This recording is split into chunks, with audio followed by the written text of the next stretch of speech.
Welcome to Cric Fancy and welcome to BPL talk. Bangladesh Premier League BPL 2025 শুরু হতে চলেছে আর মাত্র 5 দিন পর, আগামী 30 ডিসেম্বর থেকে।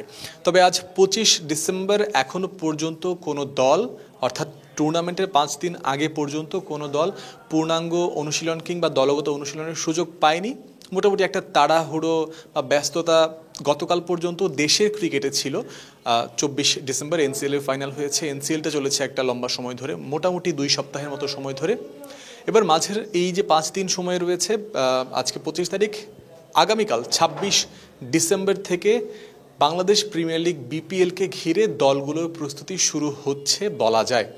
প্রথমবারের মতো আনুষ্ঠানিক অনুশীলনে পুরো দল হিসেবে ঢাকা ক্যাপিটালস বিপিএলকে সামনে রেখে 26 তারিখ সকাল 11টায় মিরপুরের একাডেমি মাঠে অনুশীলন শুরু করবে। এবং যতদূর আমরা খবর পেয়েছি ঢাকা ক্যাপিটালস দল সূত্রের কাছ থেকে, দলটির মোট যত খেলোয়াড় আছেন বিদেশি এবং দেশি মিলিয়ে তাদের মধ্য থেকে বলা যায় যে দেশি সব ক্রিকেটারকেই তারা পাবেন বলে জানা গেছে। এবং দেশি ক্রিকেটারের সংখ্যাটা আমি যদি ভুল না করি 13 জন। এবং এই ক্রিকেটারদের ঘিরে, এই ক্রিকেটারদের নিয়ে প্রাথমিকভাবে তাদের হেড কোচ খালেদ মাহমুদ সুজন মিরপুরে অনুশীলন কিংবা পরিকল্পনা প্রাথমিকভাবে সব কিছুই শুরু করবেন। একে একে তাদের যত বিদেশি ক্রিকেটার আছেন তারাও যোগ দেবেন এবং পর্যায়ক্রমে তাদের অনুশীলনের প্রক্রিয়া চলতে থাকবে। আর 30 তারিখে তো টুর্নামেন্ট শুরুই হচ্ছে। 26 তারিখ যদি তারা অনুশীলন শুরু করেন, 26-এর পর তারা মোটা দাগে আসলে 4 দিনের মতো সময় পাবেন টুর্নামেন্ট শুরু হওয়ার আগ পর্যন্ত। একটা নতুন দল হিসেবে, নতুন ফ্র্যাঞ্চাইজি হিসেবে নিজেদেরকে গোছানোর কাজটা, নিজেদের মধ্যে জেল আপ হওয়ার কাজটা, এটা কতটা কঠিন, সহজ কিংবা চ্যালেঞ্জিং হবে দলটার খেলোয়াড়দের ওপর নির্ভর করে, দলটার ম্যানেজমেন্টের উপর নির্ভর করে। তবে দিন শেষে ম্যানেজমেন্ট বলুন, কোচিং প্যানেল বলুন কিংবা ক্রিকেটার, প্রত্যেকেই পেশাদার, তাদের জন্য সমস্যা হওয়ার কথা নয়। ঢাকা ক্যাপিটালস গেল, ঢাকা ক্যাপিটালসের মতো একই দিন অর্থাৎ 26 ডিসেম্বর বিপিএলকে সামনে রেখে অনুশীলন শুরু করবে চিটাগং কিংস। দর্শক, আগের সেই চট্টগ্রাম নয়, চট্টগ্রাম চ্যালেঞ্জার্স অধ্যায় বিপিএলে অতীত হয়ে গেছে। চিটাগং কিংস, যারা 2012-13 সালে যেই ফ্র্যাঞ্চাইজিটা ছিল, তারা ফিরছে প্রায় 11 বছর পর এবং নতুন করে তারা দলটা গড়েছে। তাদের অনুশীলন মিরপুরে, ঢাকা ক্যাপিটালসের ঠিক পরপর দুপুর 1টা থেকে একাডেমি মাঠে চিটাগংয়ের অনুশীলন শুরু হওয়ার কথা রয়েছে। ঢাকা গেল, চিটাগং গেল, একই ভেন্যুতে তারা অনুশীলন করবে দলগত। বছর শেষের খুশি নগদে হবে বেশি। নগদ পেমেন্টে নির্দিষ্ট ক্যাটাগরির কেনাকাটায় 300 টাকা পর্যন্ত ক্যাশব্যাক। তারপরে আচ্ছা, চিটাগংয়ের বিষয়টা শেষ করার আগে এটাও উল্লেখ করে নেওয়া দরকার যে আপনারা আসলে সবাই জানেন চিটাগংয়ের হেড কোচ শন টেট, যিনি একসময় সেই চিটাগং কিংস দলেই খেলেছেন, তিনি কিন্তু গতকাল ঢাকায় এসে পৌঁছেছেন। অর্থাৎ একেবারেই শুরুর দিন থেকে, প্রথম দিন থেকে হেড কোচ নিয়েই, হেড কোচ সহকারে চিটাগং কিংস অনুশীলন করতে নামবে, যেটা দলের জন্য আসলে খুবই ভালো একটা বিষয়। ঢাকা চিটাগং গেল, ঢাকা ক্যাপিটালস, চিটাগং কিংস, আরও একটা দল ফরচুন বরিশাল, 2024 বিপিএলের চ্যাম্পিয়ন দল, তামিম ইকবালের নেতৃত্বে খেলা দল। এবং এই দলটাতে কিন্তু খুব বেশি পরিবর্তন আসেনি। কোর গ্রুপ যেটাকে বলা যায় সেটা তারা মোটামুটি বজায় রেখেছে, যেটা দলের জন্য খুব ভালো।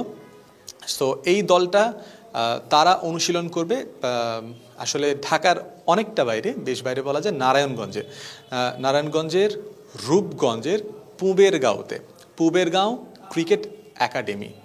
অর্থাৎ আসলে এটার আসল নামটা হচ্ছে পুবেরগাঁও ক্রীড়া শিক্ষা প্রতিষ্ঠান, যেটাকে বিকেএসপির মতো বলা হয় বা ডাকা হয় পিকেএসপি নামে। পুবেরগাঁও ক্রীড়া শিক্ষা প্রতিষ্ঠান পিকেএসপিতে ফরচুন বরিশাল অনুশীলন করতে নামছে 27 ডিসেম্বর থেকে।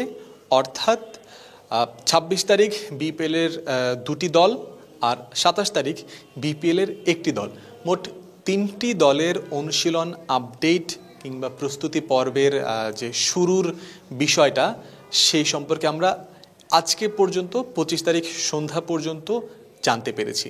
বাকি আরও দল আছে, তারা কি করবে, কবে করবে, কখন করবে, তারা পর্যায়ক্রমে অবশ্যই জানিয়ে দেবে মিডিয়ার কাছে, এবং আমরা আপনাদের কাছে জানিয়ে দেবো। এবং তাদের সোশ্যাল মিডিয়া প্ল্যাটফর্ম আছে, নানান আপডেট তারা সেখানেই দিয়ে থাকে, আপনারাও পেয়ে যাবেন বলে আশা করি। এবার আরও একবার মিরপুরে ফিরে যেতে চাই। আজকের দিনে মিরপুরে একজন ক্রিকেটার সাব্বির রহমান, যিনি ঢাকা ক্যাপিটালসের হয়ে খেলবেন আসন্ন বিপিএলে, তিনি কিন্তু আজকে মিরপুরে এসেছিলেন একাডেমি মাঠে, নিজ উদ্যোগে মোটামুটি হালকা মেজাজের একটা অনুশীলন করেছেন। যেমনটা বলছিলাম যে আগামীকাল সাব্বির রহমানের দলই সর্বপ্রথম দল হিসেবে বিপিএলের প্রস্তুতি পর্ব দলগতভাবে বা আনুষ্ঠানিকভাবে শুরু করবে। তার আগে সাব্বির আজকে ব্যক্তিগতভাবে গিয়েছেন, এবং ওই যে যেমনটা আবারও বলছিলাম যে হালকা মেজাজের অনুশীলন, খুব বেশি কিছু না, কিছুটা নকিং করেছেন, কিছুটা ব্যাটিংয়ে থ্রোয়িংয়ের এগেনস্টে শট খেলেছেন, তারপরে আসলে মোটামুটি সমাপ্তি দিয়েছেন। আর এই অনুশীলনের পরে সাব্বির রহমান মিডিয়ার সামনেও কথা বলেছেন।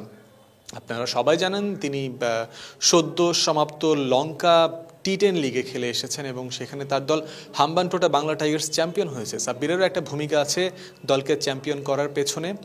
আর মোটামুটি বলা যায় যে সেই দলটারই যেই হেলমেট পরে তিনি খেলেছিলেন লঙ্কা টি10, সেই হেলমেট প্যাড পরেও কিন্তু আজকে মিরপুরে তাকে অনুশীলন করতে দেখা গেছে। বলা যায় যে এমন বাংলা টাইগার্সের অনুশীলন কিটে বিপিএলের প্রস্তুতি সাব্বির অনানুষ্ঠানিকভাবে শুরু করে দিয়েছেন, যেটা আনুষ্ঠানিকভাবে আগামীকাল শুরু হচ্ছে। আর ঢাকা ক্যাপিটালসের হেড কোচ খালেদ মাহমুদ সুজন, তিনি থাকছেন আগামীকাল থেকে।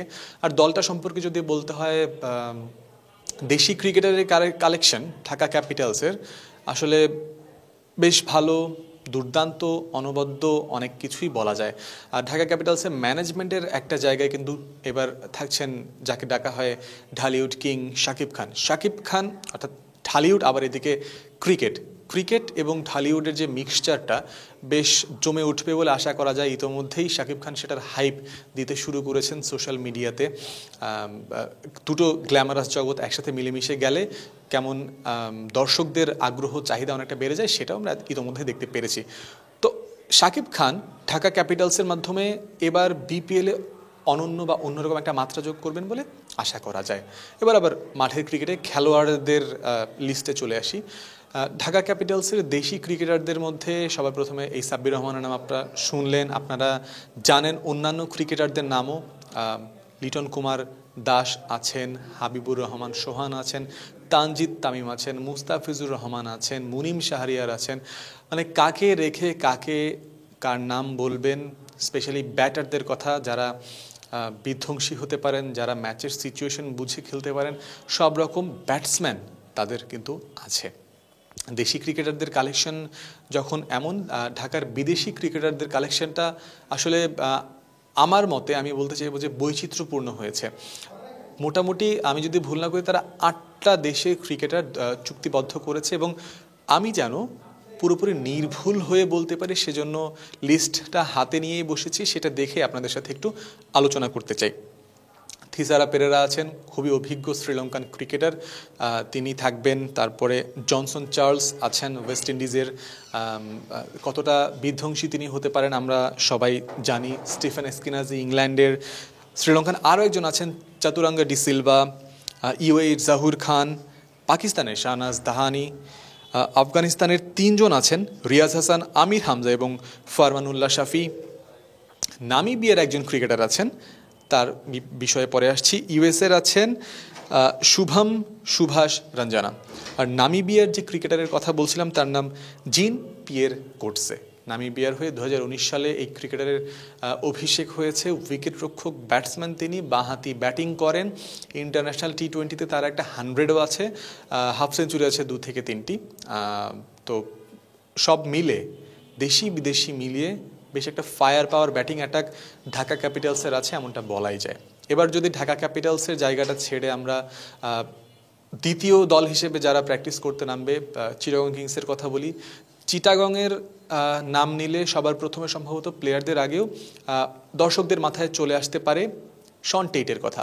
অস্ট্রেলিয়ান গতিদানব, নিজের প্লেয়িং ক্যারিয়ারে তিনি গতি দিয়ে নিজেকে কোথায় নিয়ে গেছেন, কোন উচ্চতায় নিয়ে গেছেন সেটা আমরা দেখেছি। তিনি হেড কোচ হিসেবে দায়িত্ব পালন করবেন, তার আন্ডারে চিটাগং খেলবে কিছু এক্সাইটিং ইয়াং ট্যালেন্ট নিয়ে। আর সবার প্রথমে আসলে শামীম পাটোয়ারির কথা না বললেই নয়। পারভেজ হোসেন ইমন থাকবেন, শরীফুল ইসলাম থাকবেন, মঈন আলী থাকবেন। আর দলটার একটা বড় আক্ষেপ সম্ভবত সাকিব আল হাসান হতে পারেন, কারণ তিনি এখন বেশ দোলাচলে আছেন, দোদুল্যমান অবস্থায় আছেন। তিনি দেশে ফিরতে পারবেন কি না সেই একটা শঙ্কা আছে। সাকিব আল হাসানের বোলিং অ্যাকশন নিষিদ্ধ হয়েছে আন্তর্জাতিক ঘরোয়া সব জায়গায়, যদিও বোলিং অ্যাকশন নিষিদ্ধের বিষয়টা বিপিএলে চিন্তার কারণ হয়ে দাঁড়াচ্ছে না, দাঁড়াবে না। কারণ একজন প্লেয়ারের বোলিং নিষিদ্ধ হলে তিনি নিজ দেশের যে কোনো টুর্নামেন্টে সংশোধন প্রক্রিয়ার অংশ হিসেবেই বোলিং করতে পারেন। তো সাকিব যদি বিপিএল খেলেন তাহলে তিনি অলরাউন্ডার হিসেবেই খেলতে পারবেন। মূল প্রশ্নটা ওখানে যে সাকিব আল হাসান দেশে ফিরতে পারবেন কিনা। আদারওয়াইজ এই দলটাতেও বেশ এক্সাইটিং ইয়াং ট্যালেন্ট আছে, আর মঈন আলী সাকিবের মতো অভিজ্ঞতাও তো আছেই।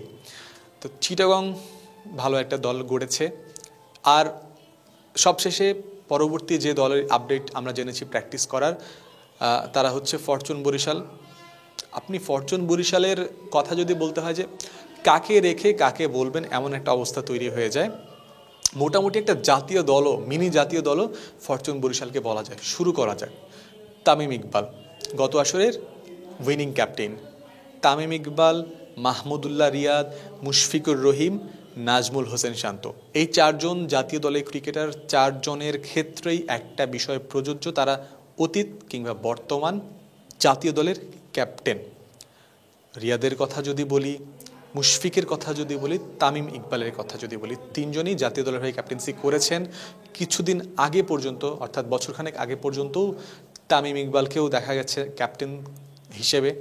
নাজমুল হোসেন শান্ত বর্তমান 3 ফরম্যাটের ক্যাপ্টেন। এরা চারজন আছেন। এর সাথে জাতীয় দলের আরও একজন ক্রিকেটার তাওহিদ হৃদয় আছেন। অভিজ্ঞতা আছে, এক্সাইটমেন্ট আছে, ইয়াং ট্যালেন্ট আছে। বোলিং বিভাগের কথা বলবেন, স্পিন অ্যাটাকে তাইজুল ইসলাম রয়েছেন। জাতীয় দলের ক্রিকেটার নাইম হাসান রয়েছেন, ডানহাতি অফ স্পিনার। পেস অ্যাটাকে যদি যাই, ইবাদত হোসেন রয়েছেন। তাছাড়াও আরও দেশি বিদেশি মিলিয়ে ফরচুন বরিশাল বেশ দারুণ একটা দল গড়েছে।